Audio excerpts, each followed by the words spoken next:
Hello everybody, today we're going to be taking a look at Wargames Atlantic's Goth Warriors for the Decline and Fall series. The box contains 30 multi-part hard plastic 28mm figures. The rear of the box, you get the blurb, I suppose. Goth Warriors came from the east. If you follow the Goths, they came from sort of Scandinavia down. But anyway, I don't think there's a part of the Europe that they didn't attack at some point.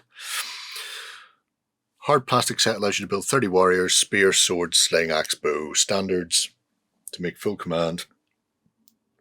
The warriors are unarmoured but can be combined with the late Roman legionnaires Lorica Hamata and late Roman legionnaires II Lorica Squamata to build superior armoured warriors. The Decline and Fall range is all designed to be mixed and matched. You'll also be able to pair this box up with the 6 unit worth army builder set. So look out for more coming, including cavalry. Some of these boxes are out, some of these boxes aren't out. It's interesting that they're already planning ahead though. So if we take a look at the sprue then, so you get 5 models per sprue, 6 sprues in the box to give you your 30 warriors. As you can see, good range of options. In fact, this is probably my favourite set they've done yet, and they've done some absolutely stonking sets, it has to be said. But there's a few new things on here which really change it up. So, getting to the nitty gritty. All of your warriors, as you can see in the middle here, single torso legs on a puddle base. Very nondescript, which means they can work for a variety of forces. Like they say, it will work with the Dark Age warriors whenever they come, and also Vikings, Anglo-Saxons, whatever. These will all work in there as Herdman, Bondi, Feared, whatever it happens to be. So, nice set of poses.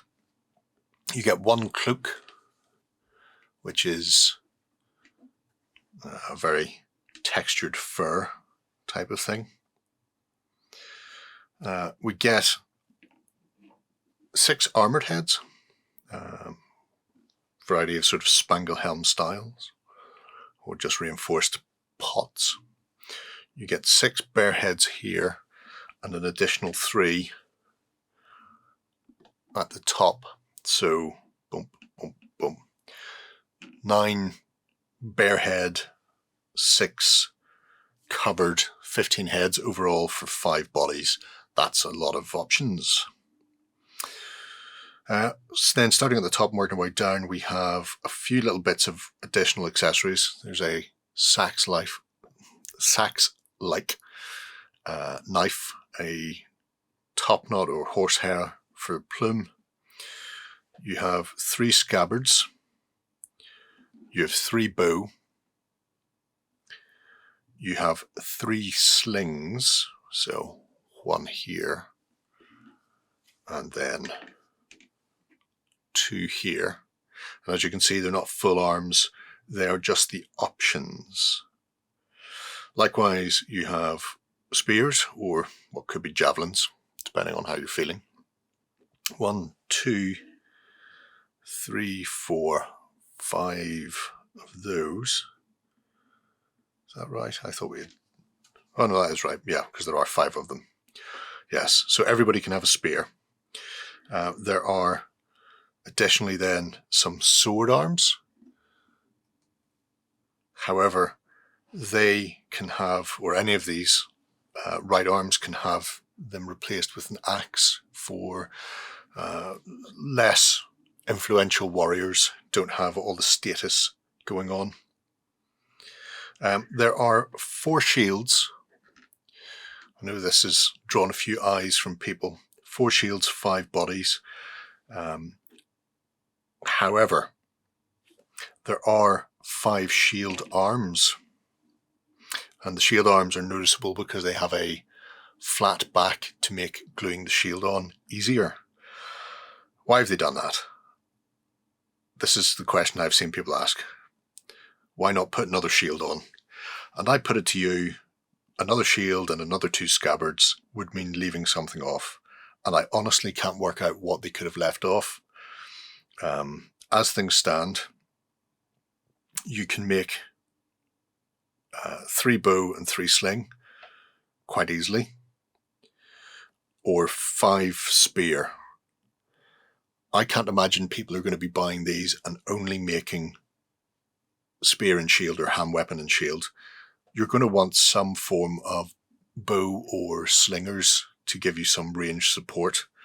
And at that point, you're going to have spare shields. And you already have enough arms to do the job. So that is the only tiny issue I've seen people talking about. And for me, it's not an issue because at no point would I be going, I need 30 spear and only 30 spear.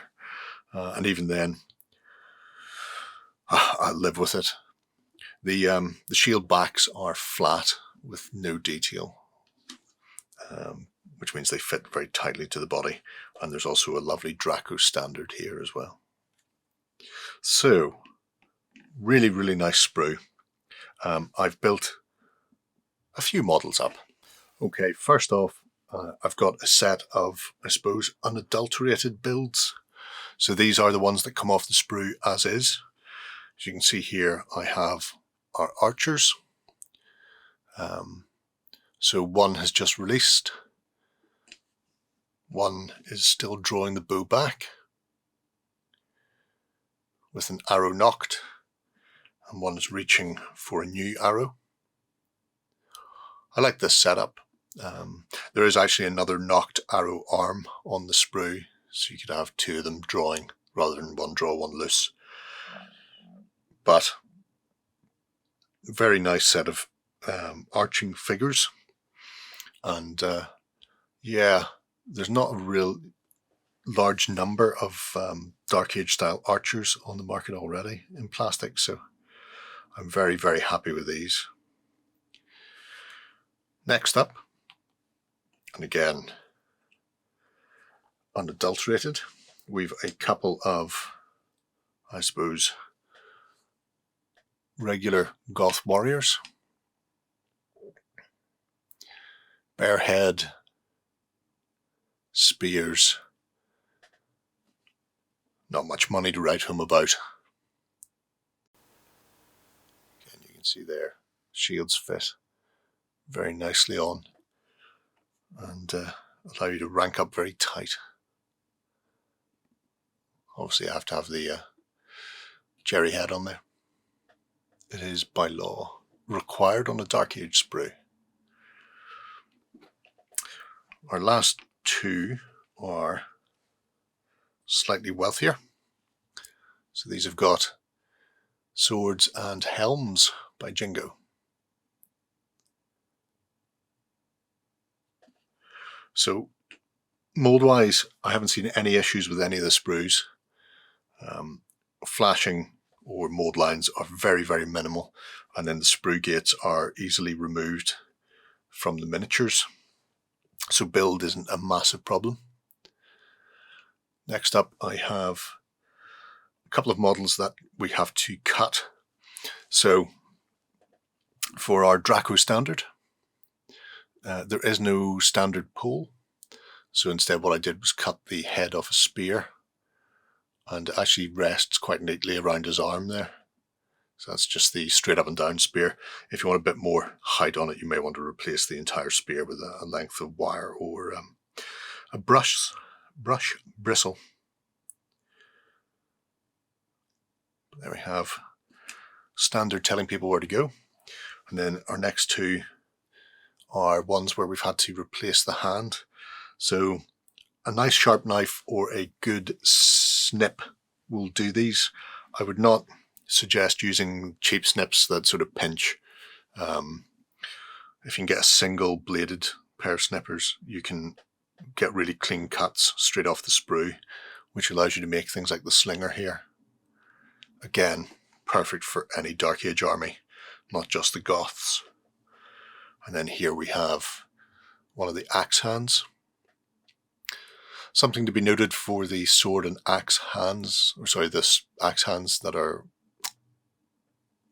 separate, is they are angled slightly differently. So there are two that are flush cut at a 90-degree vertical, and then there's one that's angled as if the hand has been extended with the wrist like that. So it gives you different positioning options. It's worth checking that out before you start sticking it on or positioning the arm. But I got the arm into location first, and then the hands I just glued on. Very simply done. And because it's plastic, that's essentially a weld. It's not coming apart. So those are the last of the Goth bodies.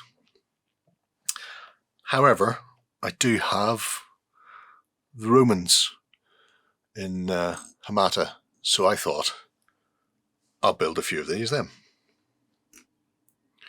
just to see what it's like. So that box is a 4 to a sprue 24-man box, but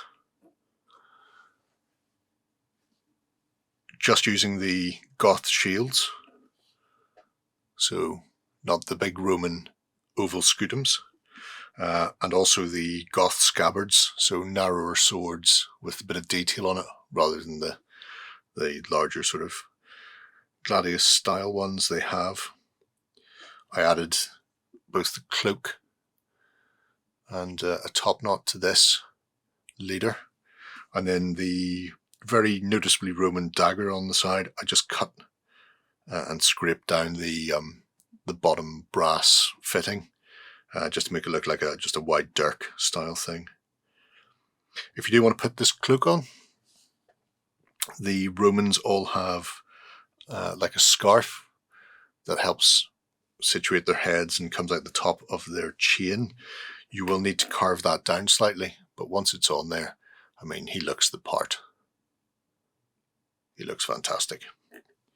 These others, very simple. Again, just weapons, scabbards. Cut the hilt off this scabbard since he's got his sword drawn. And this sword is actually this sword. So when I cut the sword off to get the axe on, I was left with this on the sprue. So I popped that on just so it's a bit different in size from the Roman swords on the sprues. So when you mix and match these in the unit, not everybody has an identically uniform sword, just mixing it up a bit as if people have got their individual armor.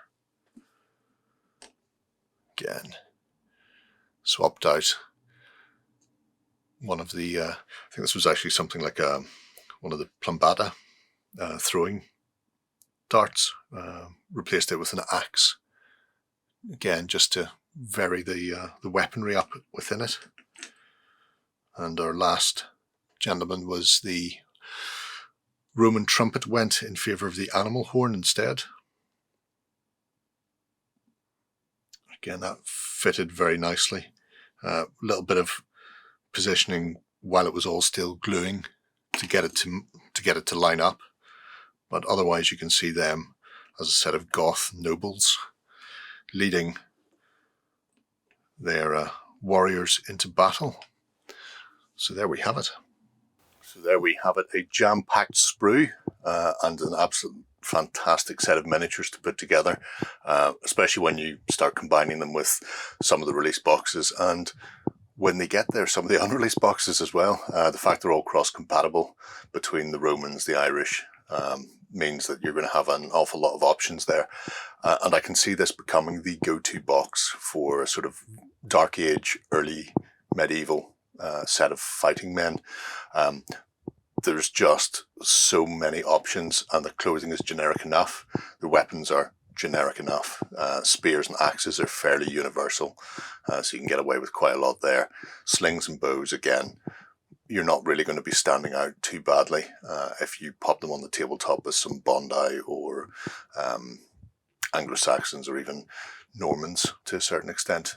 So they're very Ubiquitous is a good word. They will fit into a whole host of armies across quite a span as well. I would think you can probably squeeze these in anywhere from 4th, 5th century onwards without anybody really raising an eye.